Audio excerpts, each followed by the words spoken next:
Alors, quand je créais cette page TikTok, je me suis dit, je n'ai pas besoin des croyants. Je mets ça en griffe. J'ai besoin des croyants convaincus, des croyants enracinés et fondés dans l'amour de Dieu. Donc, je ne faisais pas une course aux followers. Parce que je sais que trouver des personnes croyantes, détachées d'une dénomination et ayant pour focus Christ, ce n'est pas populaire. Donc, je ne fais pas une course contre les followers. Mais je tiens à dire merci aux followers qui me suivent sur Facebook, sur mes 3 pages de Facebook, sur YouTube, sur TikTok, sur Instagram. Je voudrais vous dire merci pour votre amitié, votre proximité, pour votre soutien. Alors, pourquoi vous êtes avec moi? Je vais vous dire la vérité. Nous avons beaucoup plus de croyants que de disciples. Et cette page a pour aspiration, bien sûr, de faire des croyants, mais encore plus de faire des disciples. Dieu dit, ma volonté est que tout le monde soit sauvé. 1 Timothée 2, 3 et 4. Ma volonté est que tout le monde soit sauvé, parce qu'il est bon pour tout le monde. Mais il ajoute, et qu'ils parviennent tous à la connaissance de la vérité. Donc, il y a une différence entre être sauvé et parvenir à la connaissance de la vérité. Dans mon cas, lorsque j'étais chrétien catholique, bien sûr, j'étais sauvé. J'étais zélé de chez zélé, mais sans intelligence. Paul a dit, je rends grâce parce que vous êtes zélé, sauf que vous n'avez pas d'intelligence.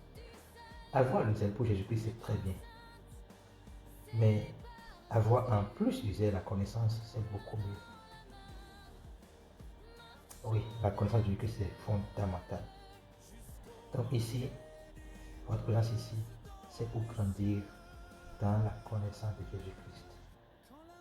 Le message que je passe ici, c'est un message qui a plusieurs objectifs. Le premier objectif, c'est de faire des croyants. Dans chaque message, je mets le focus sur l'évangile. Mais c'est 3 minutes. Vous allez avoir l'opportunité d'entendre l'évangile, la mort de Jésus pour péché, son assurisme, sa résurrection, son amour pour vous, son pardon. Je fais sortir l'évangile pour donner l'opportunité aux gens de pouvoir le recevoir. Donc je fais les croyants. Mais je fais les disciples. Et notez bien, je n'ai pas comme focus de vous débaucher de vos éclaircissements. Si vous êtes quelqu'un d'ouvert d'esprit, ce que vous apprenez ici, et dont vous êtes convaincu, partagez avec vos frères et sœurs. Et je voudrais vous donner un conseil, et ça, je suis très sincère. Faites la veille de maintenant, sur ma page comme ailleurs. Quand vous écoutez quelqu'un prêcher ou enseigner, faites ce qui est fait dans Actes des Apôtres. Je pense que c'est dans Actes 11, si je ne me trompe.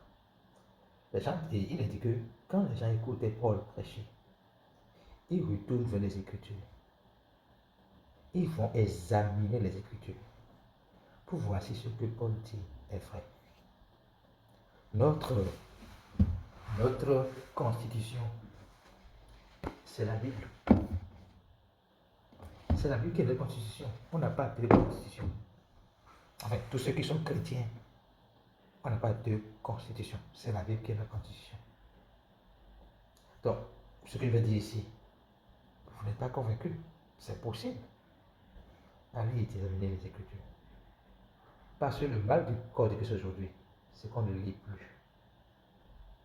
On fait confiance en ce qu'on le pasteur dit.